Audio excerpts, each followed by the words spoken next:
Welcome, folksy folks. Welcome to Fabric of Folklore podcast. I'm your hostess, Vanessa Y. Rogers, and this is the podcast where we unravel the mysteries of folklore. This podcast explores folk tales, mythology, storytelling, and fairy tales in all its grime and glory. We really try and delve into the history of folklore to unearth its truth, its beating heart, to hear it sing the song of humanity. Stories bind us together as humans because we are storytelling creatures. We shape our identity, our communities, our sense of place through our use of stories. The reason I am passionate about this topic and continue to do this podcast is because I believe when we understand folklore, its history and origins, it helps us to pave the way to better understanding not only ourselves, but those who are from different communities, different cultures. Storytelling is a way to build bridges. It's a powerful connecting force. So if that's a podcast that you want to continue to listen, make sure that you hit that subscribe button, whether you're watching on YouTube or you're listening on your favorite podcasting platform like Apple or Spotify. Hit that subscribe button so that you get our notifications every week when our podcast drops. And if you're a longtime listener, please consider giving us a 5-star review. It is so helpful for those algorithms so it can spit out recommendations recommending Fabric of Folklore to other people who might enjoy this podcast as well. We have an amazing, really fascinating show for you today. Our guest, Fiona Boyle, discovered storytelling through the Mythstories Runaway with Words Club when she was a teenager. She went on to win the National Young Storyteller of the Year Award in 2017. Mythstories Museum of Myth and Fable is an online storytelling museum curating traditional tales from all around the world. It was founded over 20 years ago by Dez and Ali Quarréll. Am I saying that right? Quarréll? Yeah. Okay. And amassed a wide collection of paintings, artifacts, and educational resources to help make intangible stories tangible.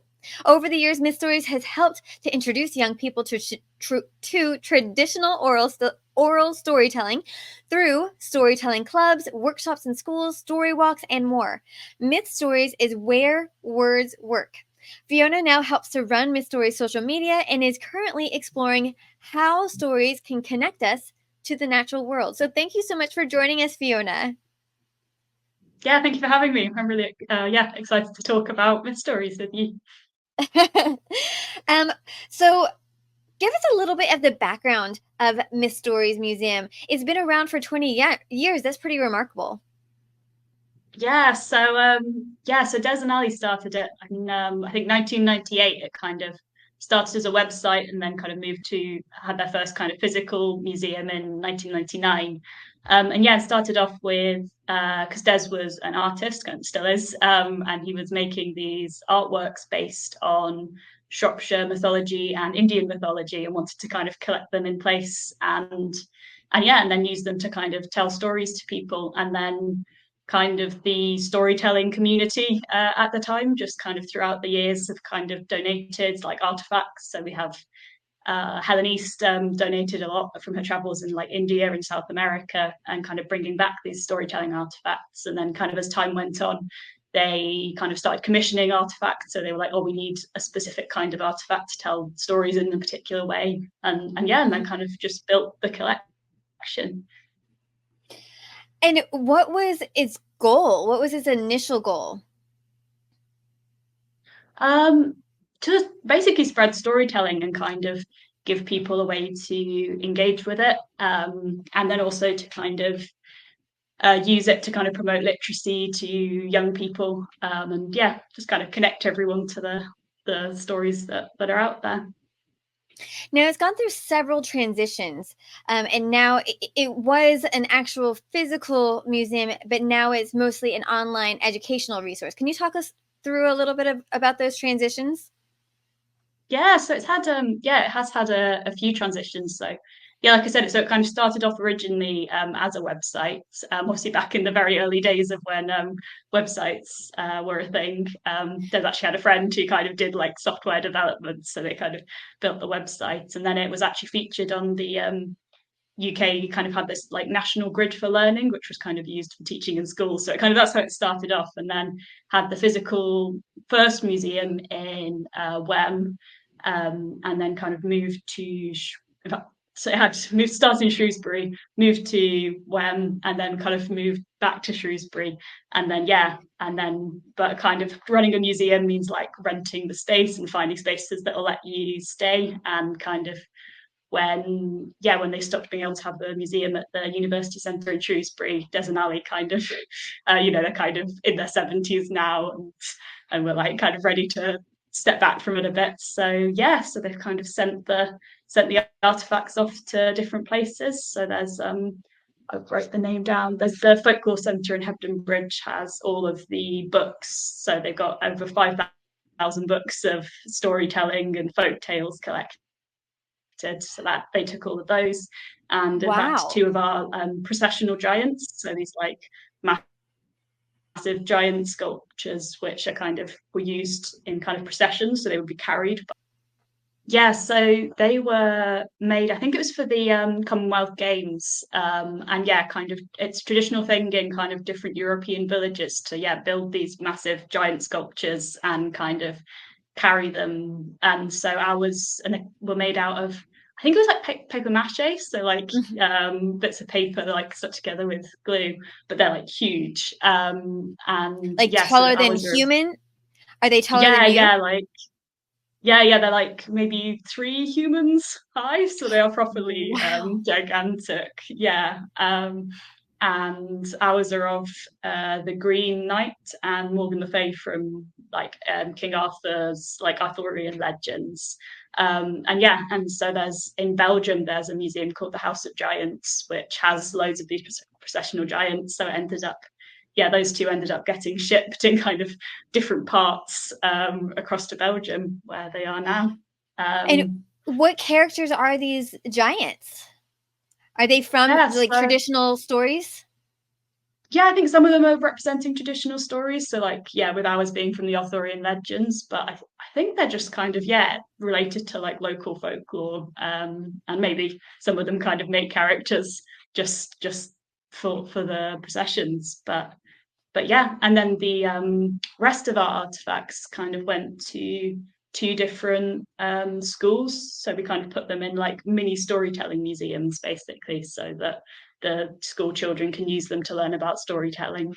And we still have a few artifacts knocking around if anyone wants to set up their own little storytelling museum in schools. So my geography of England is abysmal. What area of the UK are you in? So we're in Shropshire, which is on the kind of west of England, so it's right on the border with Wales. Okay. It's not a county many people have heard of, so you wouldn't you wouldn't really know it unless you're from the UK. Even some people in the UK, but yes, very close to Wales. So I'm Um, really curious about these processions that these giant paper mache yeah. statues are being paraded in. Are these like what type of parades are they being used for? Are there like specific folklore processions that happen in every village? Tell us Yeah. more about this. I think in the UK, I don't think this is really a thing anymore. I think it used to be, but in like kind of continental Europe, I think that does still happen, I think. Hmm. And they're just kind of, do parades in like traditional dress and with these giants kind of. But ours were made kind of specifically for I think it was the Commonwealth Games in like 2008 or something. Okay. And it kind of took like 4 people to carry them, and they'd be kind of inside the giants, like looking out through like a little mesh bit. And it was originally meant to be carried by 2 people, and then they've made it like way too heavy, so they had to kind of adjust it. But this used to be the kind of centerpiece of the museum, so you'd kind of come in and be see these massive giants, and it was a kind of good way of getting people to kind of be in that kind of space of thinking about stories when there's big giant sculptures there. Uh-huh. So can you tell us about any of the other artifacts that y'all have currently or have passed on to the different locations? Yeah. Oh, there's so many. I think my favorite when I went to the museum was there was like a Romany caravan, so kind of a traditional painted caravan that they kind of had part there with different like objects and stuff, because obviously the Romany kind of traveller tradition is very like big on storytelling, and so you could kind of sit there and be told stories. They have, which other ones? I like, there's these little kind of enamel nested boxes, that was one that was commissioned by the museum. So they're kind of designed so that you kind of take them apart as you're telling the story, and it's kind of a three-part story. So it tells the story of a kind of kind of Lord of the Winds, where kind of, so it's a three sisters story basically. So the three sisters are going to like need to go marry someone, and the first two do it wrong and so they die, but then the third one gets it right. So it's kind of one of those stories, but then yeah, they kind of have these little enamel boxes that you can take as you're telling. So it's again just a real kind of tactile way of like interacting with the story. So like Yeah, nesting dolls, except for yeah, made yeah, out of enamel. yeah, and that was kind of designed.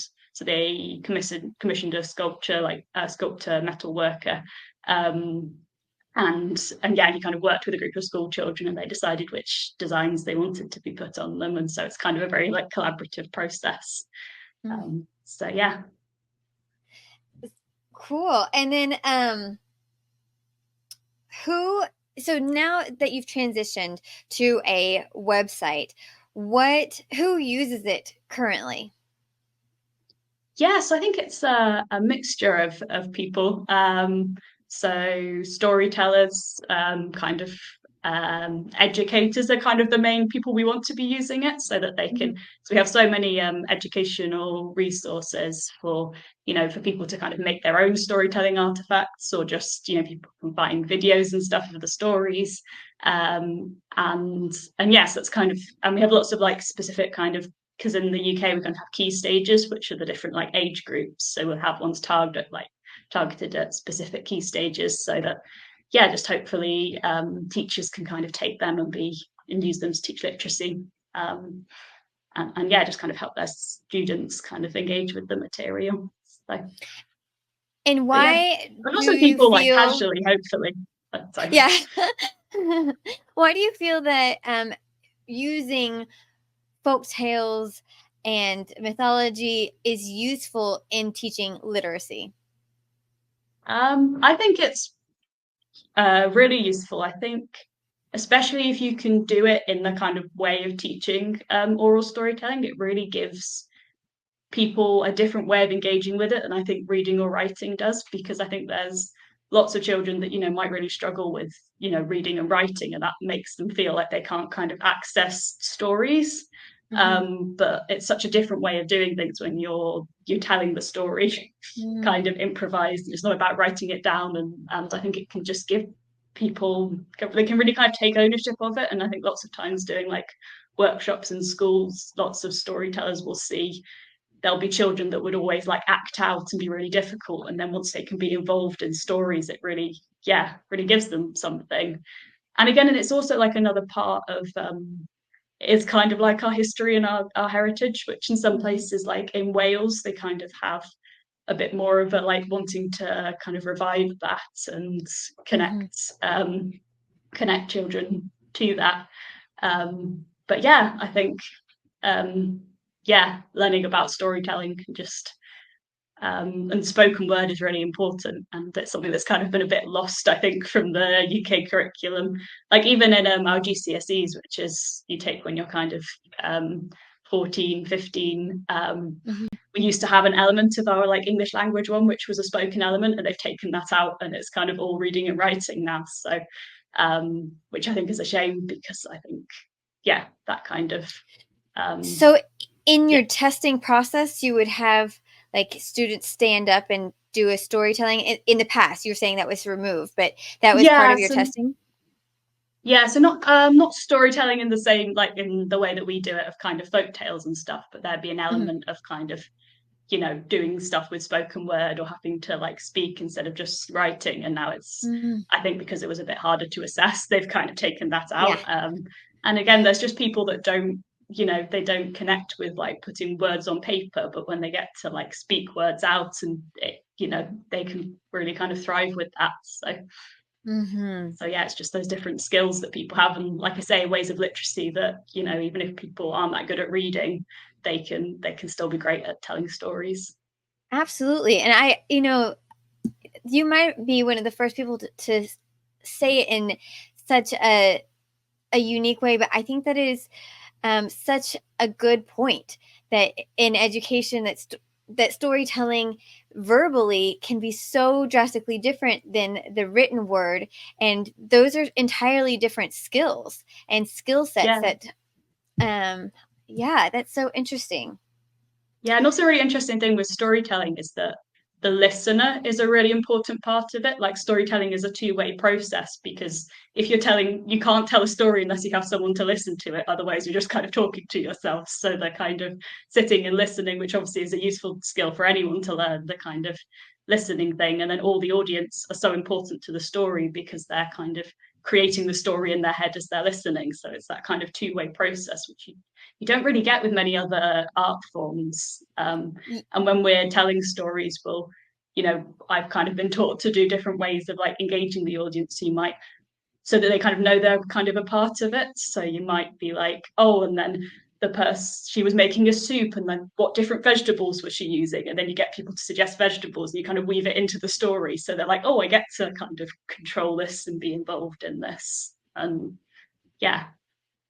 I love that. Yeah, because that is so true. Because in other forms, such as writing, the only type of feedback you would get would be later on after someone has read it on their own, but you don't get like an engaged on the spot type of feedback that you do in oral storytelling. Yeah. So you do other things, or at least you did. Do you still do the family story walks?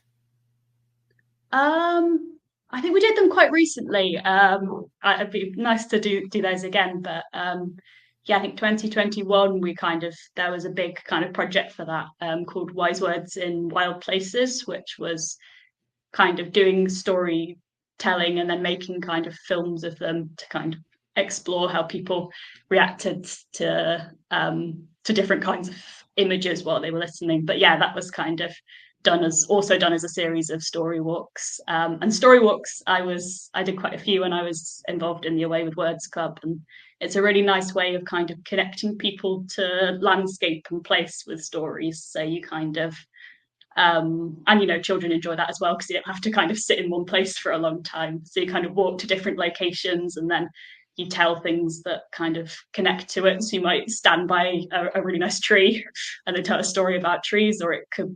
So sometimes it'll be kind of transplanting to stories. So you'll say, okay, there's a similar theme in the landscape, but then in the UK, a lot of our landscapes and lots of our landmarks do actually already have stories linked to them. So you can go and say, okay, here's the story about this place. This is how this hill came to be, or something like that. And yeah, it's just kind of giving people the chance to kind of look at the landscape in a different way and kind of see it through that lens of story, is really nice.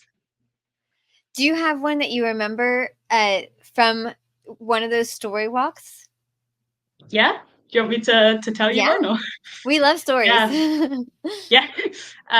So I think my favorite, well, there's one that's kind of really well known in Shropshire, because we have, at least the part of Shropshire where I'm from, is quite flat, and then there's just this kind of one hill that's kind of very distinctive. And yeah, it actually has two stories of how it came to be, but the kind of most famous one is that basically there was this giant, and one day he got really annoyed at the people of Shrewsbury, and he decided he was going to go and down the River Severn, so it flooded and destroyed the whole town. But he knew Shrewsbury was quite a long way away, but he got a big spade of earth and carried it on his shoulder and started walking all the way to Shrewsbury. And he kept walking and walking and walking. He was getting tired and tired and tired, and he sat down for a rest. And then coming up the road was a cobbler, and he was carrying a great big bag of shoes that he was going to mend. And the giant saw him, and he said, "Oh, you cobbler, how long, how much further is it to Shrewsbury?"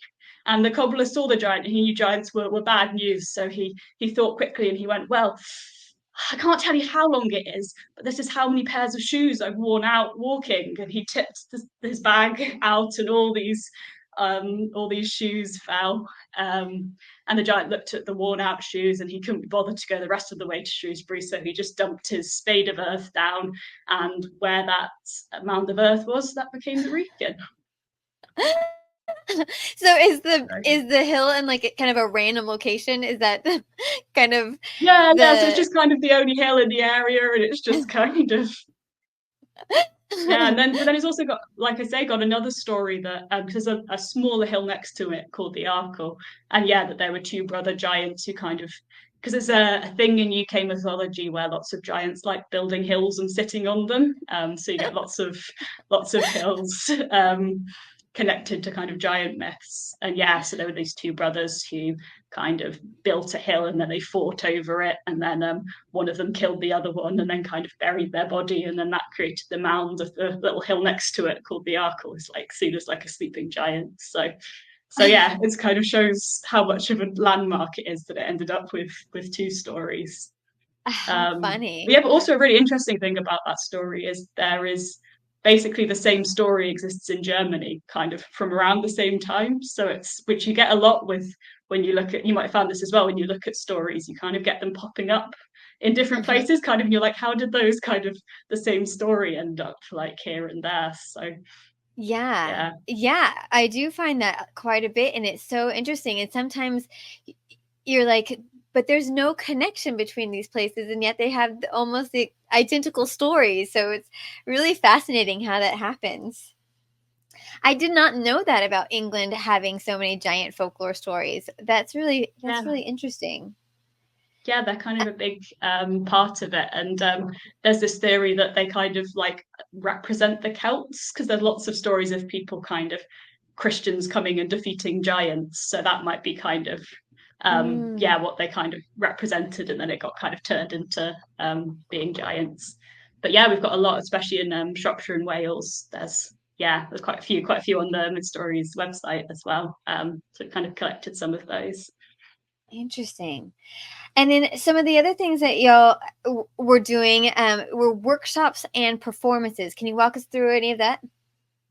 Yeah, so the workshops could be yeah, it could be lots of different things. So when I went to the storytelling club when I was about like 13, 14, a lot of it was kind of just kind of teaching us how to tell stories, basically, is what most workshops would be. So kind of usually kind of taking a very well-known story, like, you know, Three Little Pigs, you know, kind of a Brothers Grimm type story.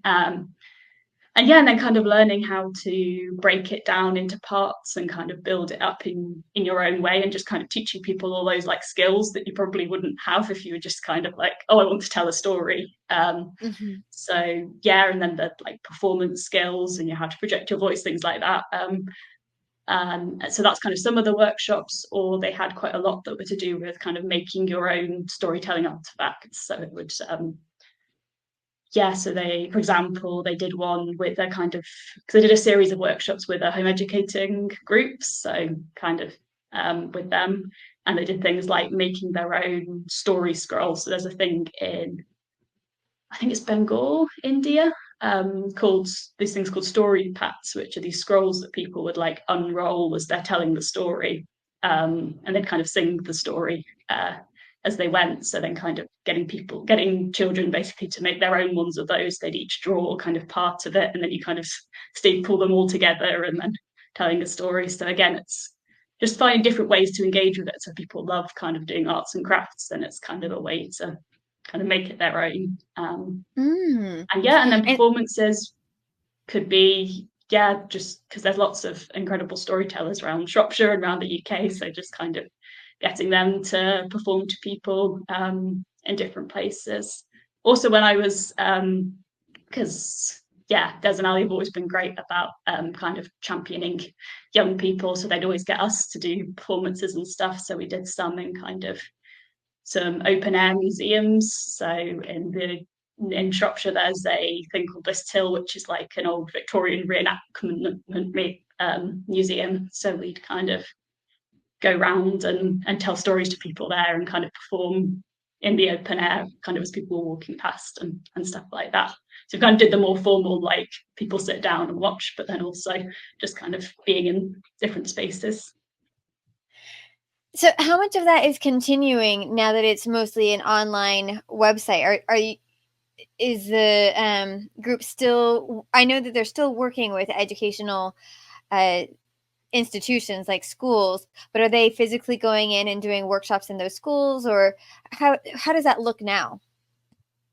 Yeah, I think at the moment we're in a bit of a kind of like transitional period still, because the whole like move to an online museum was kind of during the pandemic and stuff. So yeah, it's kind of thinking about what we want the new space to be, but it would be great to yeah kind of get performances up and running again. And that is because obviously when we had a physical museum, you know, that was somewhere people could come and stuff, but a lot of the work we're doing was still the kind of stuff out in the open and stuff. So I would, yeah, really love to kind of get some of that stuff going Mm-hmm. again. And yeah, but then also from having the website and stuff, it means that hopefully people can come and find the stories that they love on it and then go perform them as well. So there's that kind of that element of it as well, is that people can, and you know, these are obviously with these kind of stories, there's no copyright or anything. Like people can just take them and tell them to other people, use them for creative writing. You know, they're there for people to be able to use. And that was one of the things that you did in your workshops, right? The retelling of folk tales. Can you walk us through Yeah. how they would work with folk tales and what retelling looks like? Yeah. So Um, I think different storytellers kind of have their own way of doing things, but the way we would do it was so you'd find a story in kind of different ways, but like let's say you found a story in a book of folk tales. You kind of take that story. Sometimes you'd see if you can like find other versions of it so you can kind of compare. And then you do what we call kind of bare bonesing the story. So you just take it and go, okay, what are the essential parts of it? So, you know, bullet pointing where the story goes. And then you kind of, yeah, and then you basically kind of think of the scenes of each story, and then you kind of add your own embellishments if you want to. You might kind of change where it's set. So if you have a story that's maybe, I don't know, set in Canada and you want it to be set in your town, you kind of add in those like local bits.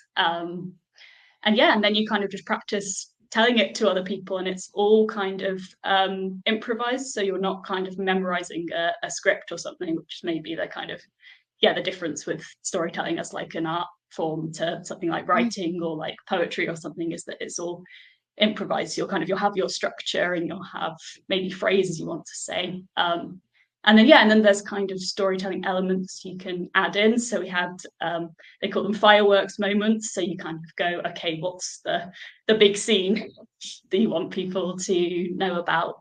And then you'll kind of make sure you're describing senses and stuff in that bit, or you might kind of lower your voice a bit so that people lean in. And then there's kind of story kind of traditions. So, you know, things like rule of three. So there were like, she did this once, she did it twice, she did it three times. So it's kind of all those things you can add in that kind of make it a traditional story. So yeah, it's probably kind of how you retell it. And then you just kind of keep telling it and keep telling it and kind of get it out your mouth. And then yeah, and finding different people to tell it to, because that's going to be kind of different, makes the story different every time. And then yeah, And kind of. and it makes it different from, for instance, a theater performance where the lines are memorized and you do it the same every time, presumably. But in Yeah, storytelling, you don't memorize word for word the story. Is that right?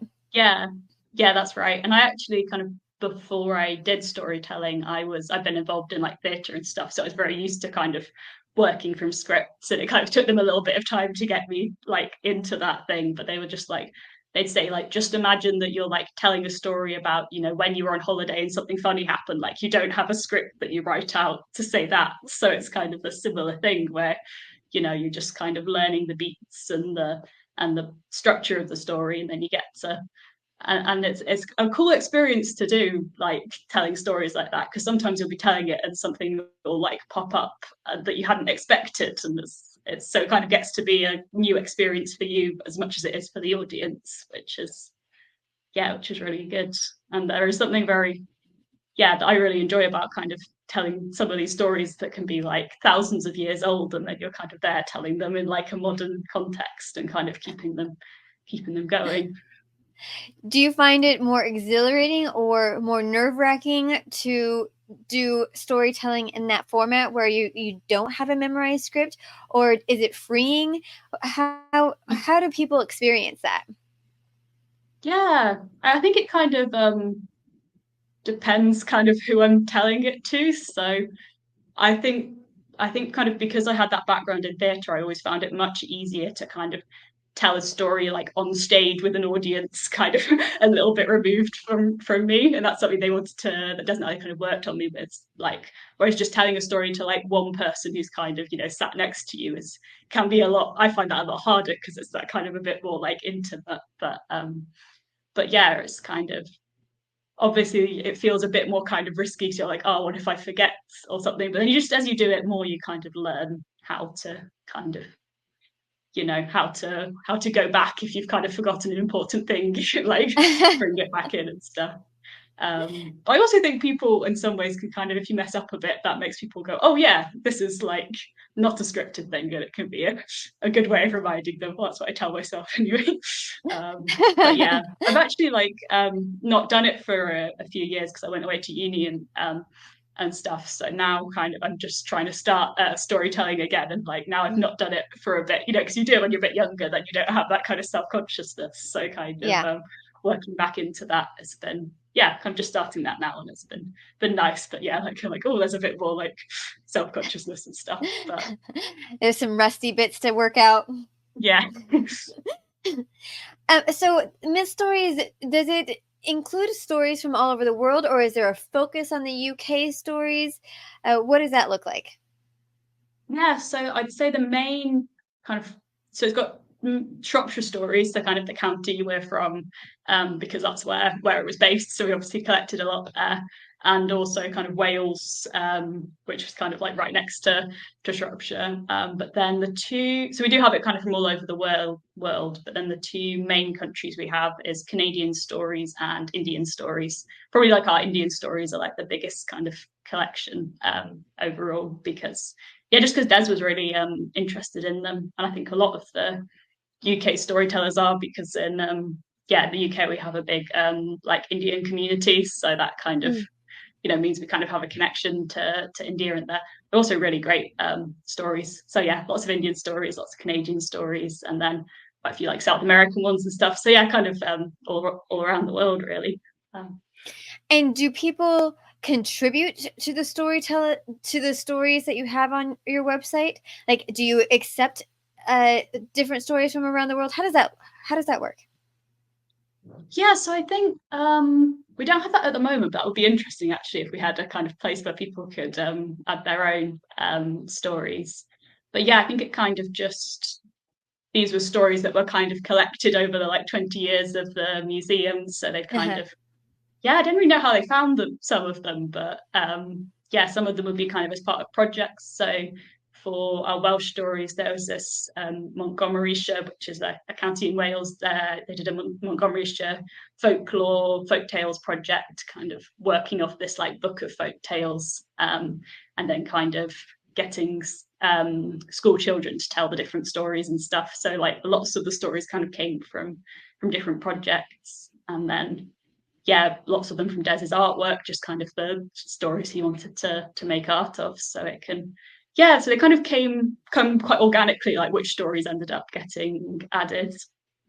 Interesting. And do you have a favorite from the archives? Oh, that's a good question.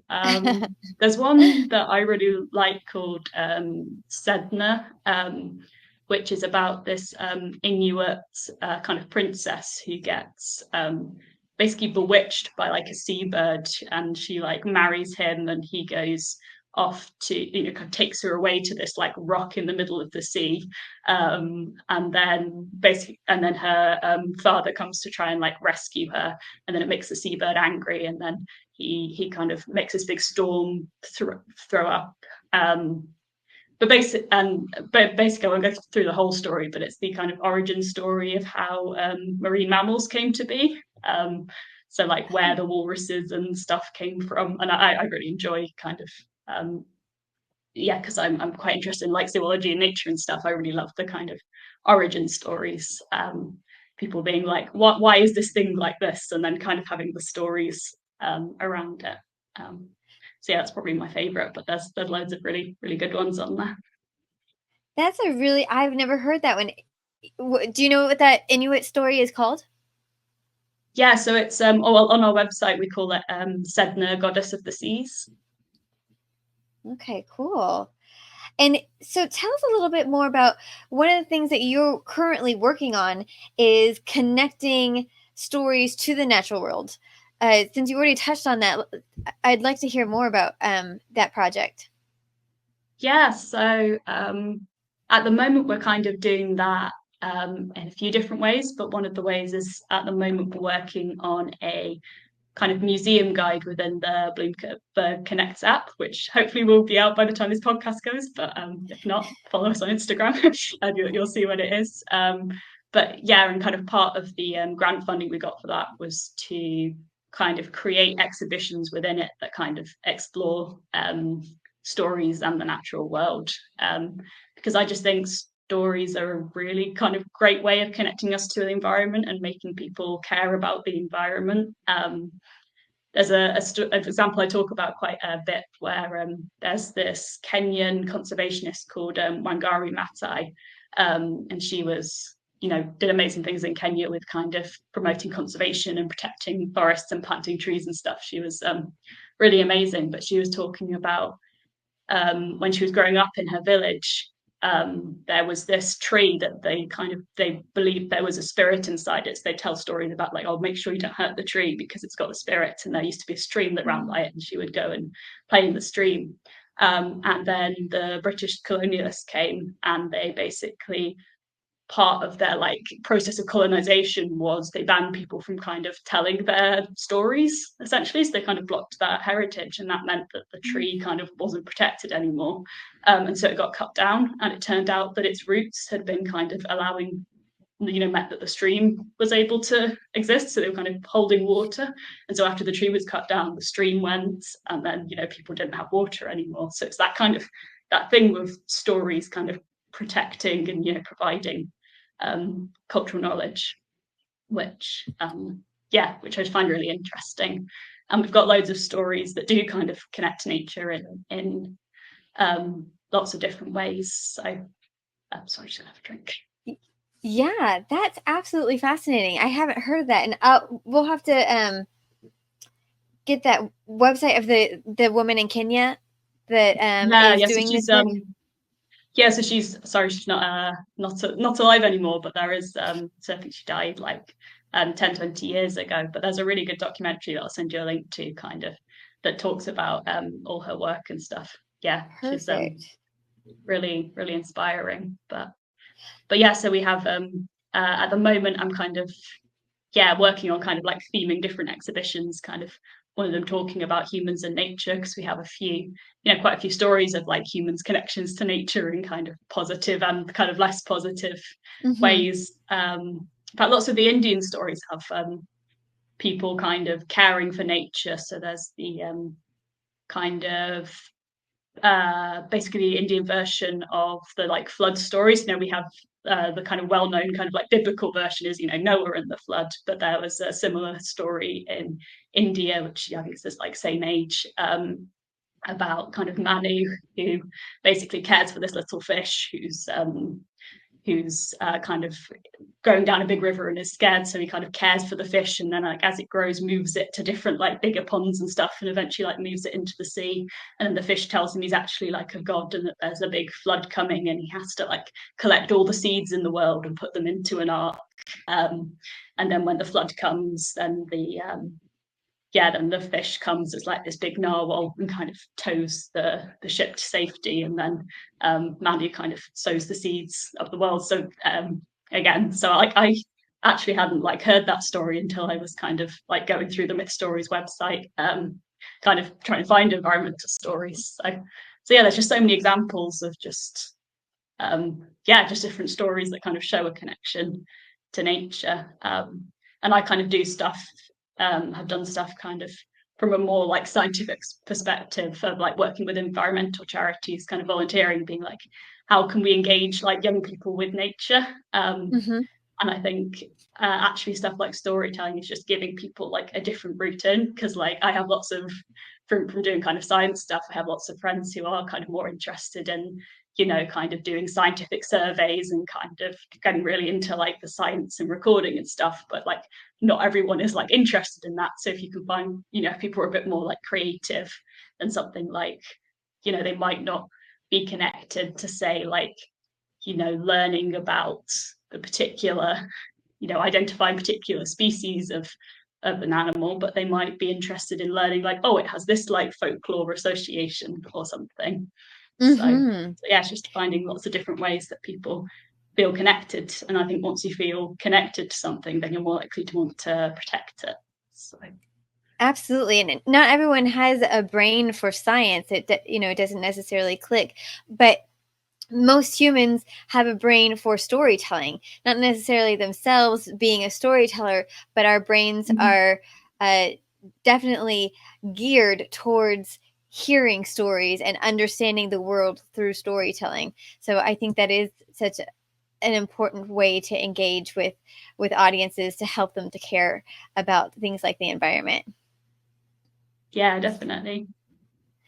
Um, there was one thing that I was looking at when I was watching one of the videos online, and I think it was a Japanese art form, a box containing picture slides, and it was one of the things that they were using in the classroom to help students with storytelling.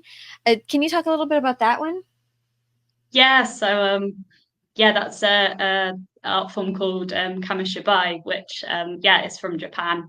And it's kind of like a really early form of like animation almost. So they would, yeah, kind of have painted slides that kind of show each scene of the story. And yeah, and as they're telling the story, then you kind of move each slide kind of to the back, and then it'll reveal the next slide.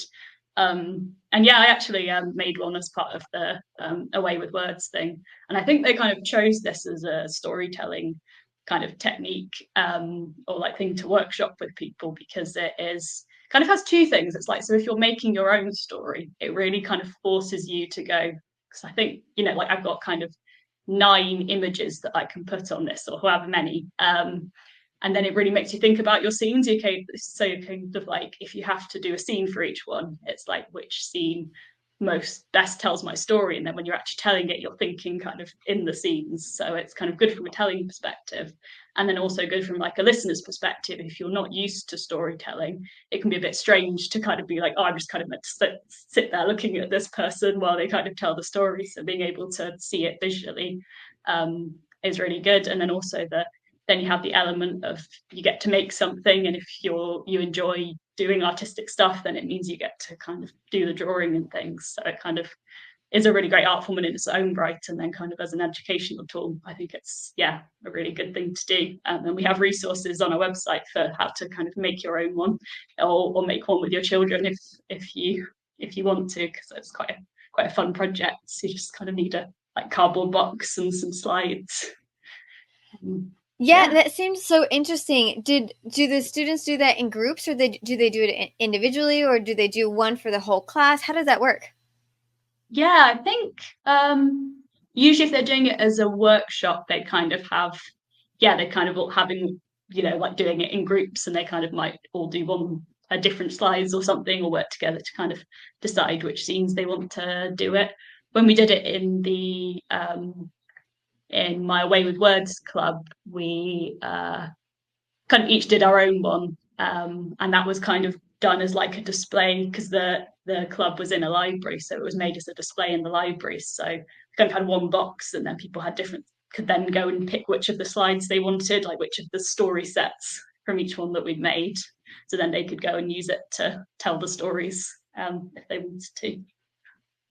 That's so neat. I almost want to go do that with my kids, although they're quite young. But Yeah, I, do I it. still think it would be a fun little project, because it's nice to have props when you're storytelling, because Yeah, it's nerve-wracking when it's just like you were saying, all eyes are on you, and if you have something to hold that's tangible, then it makes it kind yeah, of easier as a focal point, both for the storyteller and for the listener. So I really like that idea and that concept, yeah. and it's And it also similar with is good. the Oh, sorry. sorry, with the story scroll too. Is that that's a similar kind Yeah. of concept, right?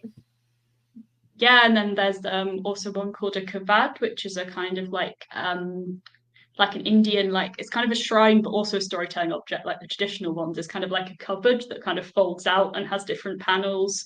Or there's like an Ethiopian kind of story kind of carpet almost. So kind of like, again, it's a similar like scroll thing with different ones. So it's kind of interesting once you start looking for them. You do find quite a lot of artifacts that have kind of been those kind of aids to storytelling. And yeah, and another nice thing about the Kamashabai is if you're telling in groups, then if someone doesn't feel confident being the one telling the story, then they can be the one kind of lifting up the slides and stuff. So it kind of means everyone can kind of be involved. Or you can have one person tell one slide and another person tell another. So yeah, Mm-hmm. works really well. And that is something that you don't necessarily think of naturally when you think of one of the words that you use on the website is oral heritage, which is Mm-hmm. basically oral storytelling, right? But you're saying that these are used in different cultures all over, and they have different ones per the culture. Yeah, Uh, that's so interesting. I never knew about that. yeah, yeah. No, it's interesting. The kind of more you look into it, you kind of all the different. And it kind of shows how important storytelling is, that you can kind of have this many different ways of telling it. And we've got like puppets as another way. So we've got used to have quite a big collection of puppets because that's been really used as a way of storytelling. And yeah, and it's just been, I think, was so useful for myth stories because yeah, when people used to come to the museum, so it wasn't just a kind of museum where you like stood and looked at exhibits. It was very much, usually they kind of have Dez and Ali or like other storytellers in there to kind of tell people stories when they arrived. So what they Mm-hmm. used to have actually was a jigsaw that was kind of based on an old like I think Mayan or Aztec myth. Basically, the idea was people could sit and do the jigsaw while they were being told a story because they were finding that people were finding it a bit intimidating if they immediately came in and they were like, oh, we don't really know what to do with ourselves when we're being told a story, so they could just like sit and look at the jigsaw and stuff, and then that made it yeah, a bit easier. And so yeah, to kind of have the traditional storytelling artifacts, and then yeah, the ones that were kind of created, like Jake Evans, who's a storyteller and was kind of an apprentice at Mythstories for a bit, made this amazing like tree called like the Wonder Tale Maker, and there were all these different kind of hanging like round painted like wooden things, and then you could like select different ones and put them together and make different stories and stuff. So yeah, just all these ways of getting people to kind of engage with stories that they might not have otherwise. And I'm one of those people as well that I like to have something to do with my hands while I'm listening. So that would Yeah, really appeal to me. Um, Having something in my hands while someone is telling me a story, and it yeah, also makes it kind of a little bit less intimidating and it less intense, like because if you only have the storyteller to look at, sometimes it just feels like, can I look at something else?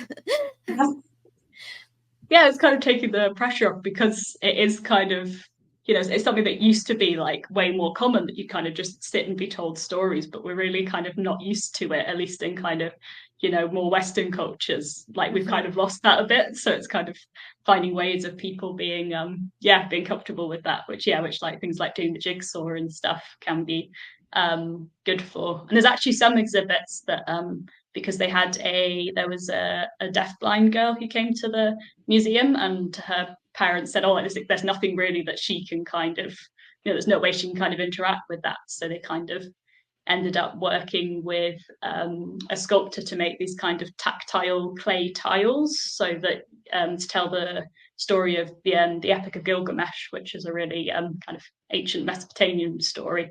So yeah, these kind of clay tablets, so that then she could kind of like feel what it was like. And they added like sensory things. So in some of the Indian stories, they had these kind of cupboards with like spices and stuff in. So again, it's just finding all these different ways for different people to be able to connect to the stories that they might not if it was just someone kind of telling it to them. Yeah. And what are the students and teachers saying that are, what benefits are they seeing in the classroom? Yeah, so there's a few. So like I said, there'll be kind of some students that really kind of, act out or are quite difficult that when they get to interact through stories, there's just something about it that I think some people really, or I think most people really kind of connect to. I know for me, kind of having done storytelling, it really helps with, kind of my kind of public speaking ability, like ability to do presentations and things like that. It really gives you that kind of connection. And yeah, like I say, it's just a different way of engaging. Like it is quite a different art form to like writing and books and stuff, even though like I love reading and stuff, but it's kind of, I think, more different than people realize. So again, it's just giving people a different kind of literacy to be able to do. And also it's like one where they'll do lots of like group storytelling, so you'll have like people, like small groups of students working together to kind of tell a story together, and they take different elements and kind of plan the structures together, so then you can get like the thing of people working together, which is really nice. And then also there is that element I talked about where like the listener is kind of as important as the storyteller, and so that can be a great way of teaching children to like listen to each other and stuff, because they kind of know that they're important as part of the story. So yeah, loads of different things. I think it'd be great if it was in all schools and stuff. Yeah. So tell us a little bit about the future of Mythstories Museum. You briefly touched on the app. Can you tell us a little bit more about what we have to look forward to? Yeah, so yeah, we're working to make a Bloom an app. So it's kind of called Bloomberg Connects, and it kind of, their basic aim is to have like a museum guide for every museum in the world, I think is their eventual aim, kind of working through them. Um, and so, yeah, so for lots of like physical museums, it will be kind of like an audio guide where, if you're going around the space, then you can kind of click on different things and it'll like tell you about it, kind of through like audio, which obviously we're like a digital space, so ours is a bit different. But yeah, it's basically providing a guide to the website and creating like our like app specific content, like the environmental exhibitions I was talking about. We're hoping to have a kind of map feature with all our different stories, so people can see like where in the world they're from. Just yeah, loads more things we can add there. And then the idea is to kind of use it to kind of provide a guide to the website, because what we're finding at the moment is kind of with the way kind of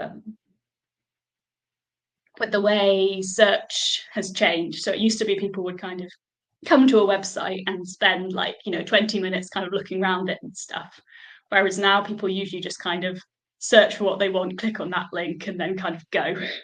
So we're hoping that through the app we can kind of encourage people to like explore a bit more, because there's so many resources on here, so many like stories and like different crafts you can do, like we were saying with the kamashabai, like videos. We've got so much stuff on there, so it's just kind of giving people a guide of like, okay, this is the stuff we most want to show you. This is a kind of starting point for people to be able to explore without maybe feeling a bit intimidated to kind of click on a website and be like, where do I go now? Uh-huh. So yeah, And that's so, and you said that there were lots of stories from all over. Is this going to be targeted towards primarily people in the UK, or do you think that it will be a useful tool for educators worldwide? yeah, hopefully worldwide. Yeah, because I think we have some of our education resources. We're saying, oh, it's kind of good for this like age, this key stage for UK educators, but there's no reason that people couldn't use it from other countries. And I know that like in terms of our like website visitors, we do get a lot of, again, people from India and Canada, because I think when people are looking for stories, because we've got so many on there, we get quite a lot of visitors from there. But yeah, hopefully people from all over. And something else that the guide will be really good for is it kind of provides like Google Translate within the app. So it kind of Mm. means that people can access it in like, kind of Google translated in like different languages really easily. So that'll be another thing that hopefully will just kind of broaden out the people who are able to access it. But yeah, um, yeah, hopefully people from all over the world, like, yeah, if, and there's resources that like, you say you have young children and stuff. We have loads of like craft activities and stuff, and lots of the stories on there if you wanted to take some and tell them your story, or like use them in your book, or whatever. Like we say, they're all up there, and we want people to use them. So Yeah, absolutely. Well, what have we missed? We've covered quite a bit of ground. What do you feel like we haven't covered? oh, I guess you did have in your list of questions, you asked about the storytelling in caves, and Yes, I please just, tell us about that. yes, yeah, because I'd actually like, had to go ask Dez and Ali about that, because that was a bit before my time. But yeah, that was so cool, because they were doing a storytelling event, and someone came along to it who was like managed an estate, and he was like, "We've got this cave on our like land. Would you like to do a story performance in it?" And they actually, so the cave kind of like a bit kind of up a cliff, so it wasn't like immediately accessible. So they actually got like a local conservation firm to kind of like carve steps into the cliff and like add a rope handrail and stuff, so people were able to get there. And then yeah, and then they had I think it was ended up being like 6 different performances of different storytellers coming and telling, different. So someone told like, kind of underground stories basically. So someone told like the Midas's labyrinth, with like the Minotaur and stuff, and someone told Hmm. stories of dragons in caves and things. So yeah, it's again that thing of, there is something really nice about being able to tell kind of site specific stories. So to be able to go and be in a space and hear stories about it. And yeah, they actually, and they had one kind of like musical performance, and they had a Bulgarian singer come, and she was really worried that her voice would be too powerful and would like bring down the cave ceiling. But luckily that didn't happen. Yeah. But yeah, it all sounds amazing. But that was kind of 2006, so kind of I would have been a bit too young to come along to that. But who knows? Maybe that's a goal for the future. Do more stories in Maybe cave. in the future. I fear that in our litigation style world, things like that are less likely to Yeah, happen just because people are so afraid of lawsuits. But yeah, that would have been really amazing to experience. We have a yeah. cave near us that does Christmas caroling at Christmas Oh time, wow.